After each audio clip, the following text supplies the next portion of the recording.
Hi, grade 6. When we were discussing all of the ways trees provide for us, it reminded me about a true story that happened a long time ago before Canada became a nation. The Indigenous people lived on this land that we now call Canada. They call it Turtle Island. Maybe you can do some research about where that name Turtle Island comes from. The Indigenous people lived on this land, and the land provided for them. They knew which trees, berries, roots, nuts, seeds, and animals were good to eat and would keep them healthy. When the European explorers found Turtle Island, they didn't know how to live or survive here. One story about a famous explorer, Jacques Cartier, who you will learn more about in grade 7 social, had a big problem in 1536 when many of his crew were dying from a disease called scurvy. Scurvy is caused from a lack of vitamin C in the diet. They weren't eating enough fruits and vegetables. It was winter time, everything was frozen, and they didn't have access to fruits and vegetables.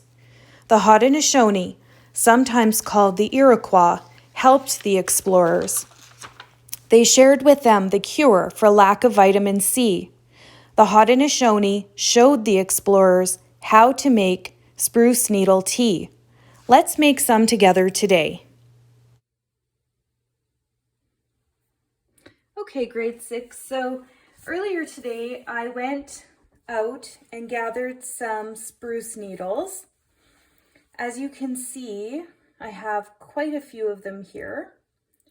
I picked them off of some different varieties of spruce trees. So you can see there are different colors, some needles from a blue spruce, and I think this was from a white spruce. I even have some long pine needles in the mixture here. This is a different variety of spruce tree. You can see that the needles are much further apart than they are on some of the other tips that I have here. And so I went ahead and gathered these in my yard after talking to an elder to be sure that it was okay to use any variety of spruce. Now, you may want to make your tea using all of the same variety of spruce tree, because you could then taste the tea and decide which variety makes a tea that you enjoy the best. I'm going to just make my tea with all of these different varieties here. So I've gone ahead and made sure that I have a nice clean teapot. You could use a pot on the stove. I've even had this tea made out on a fire before, which is quite lovely. And if you like a really strong tea or a stronger tea, what I would suggest is using quite a few of the spruce needles. So you could fill the pot right up if you like a stronger tea. So I'm going to put as many as I can in there. Maybe I can fit them all in. Wouldn't that be good? You could also save some for another time. Okay. And I'm going to boil the water in my kettle. Just turn the kettle, turn the kettle on there. I just bought this kettle because my old kettle stopped working. So we'll boil the water there.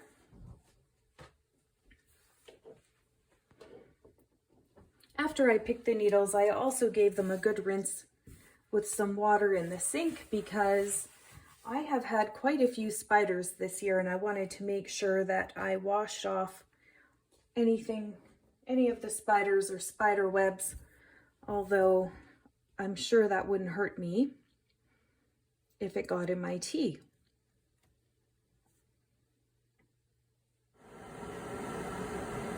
As we wait for the water to boil here, I just wanted to talk about what I did when I was harvesting or when I harvest anything from the land, an elder taught me to always offer a pinch of tobacco before I harvest anything from the land. And my understanding about that is that we want to be sure that we're showing gratitude for everything that the land provides for us. And so the teaching is just around making sure that we're being grateful and offering that pinch of tobacco in gratitude and thanks for the things that we're harvesting off the land and what the land is providing for us. And so we only take what we need, the amount that we need, without being wasteful. And know that when we have that attitude of gratitude and take only what we need, we will always have everything that we need provided for us. So before I harvested these spruce needles, I offered a pinch of tobacco in gratitude for the needles and everything that they contain, which is healthy for my body's use. So our water is almost boiled here. And after it boils, I'm just going to pour enough water over the needles to cover them completely with water. And then I'm going to let the tea steep. That means it will sit in the hot water, and the spruce needles, will steep in the water until the water cools down enough for me to be able to drink it.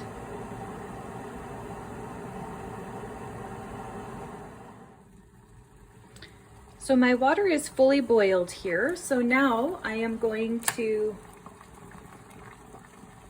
carefully, because this is very hot, just cover the pine needles. Sorry, I don't know why I keep saying pine needles, spruce needles. I guess there are some pine needles in there as well. I'm going to fully cover them with water all the way up to the top. Oh, it smells delicious already. I am going to get a spoon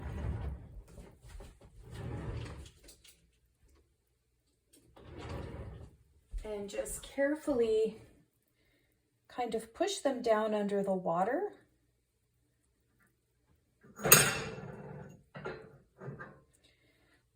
I'm going to place the lid on top and let that steep for a few minutes until,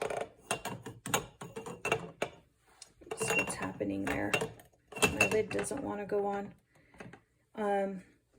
Steep for a few minutes until the water cools down enough for me to be able to drink it. So I will show you that in about, I would say, 10 minutes. All right, so my tea has been steeping here for a few minutes, and you can see that the water has turned a little bit green. I wish you could smell how delicious it smells in here. It just smells like Christmas, I guess, is a good way to describe it. So I have this little strainer that I use when I'm making teas like this. So I would just pour the tea into one of my favorite cups through the strainer just to make sure if there are any loose needles or anything, they would be caught in the strainer, although it would be perfectly fine if you swallowed one.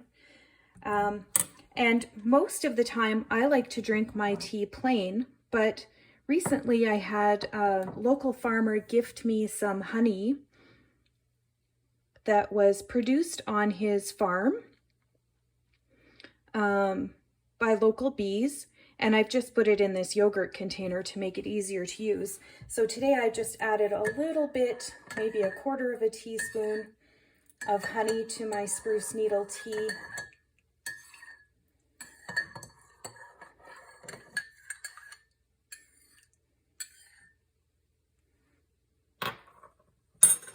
And it's ready to drink.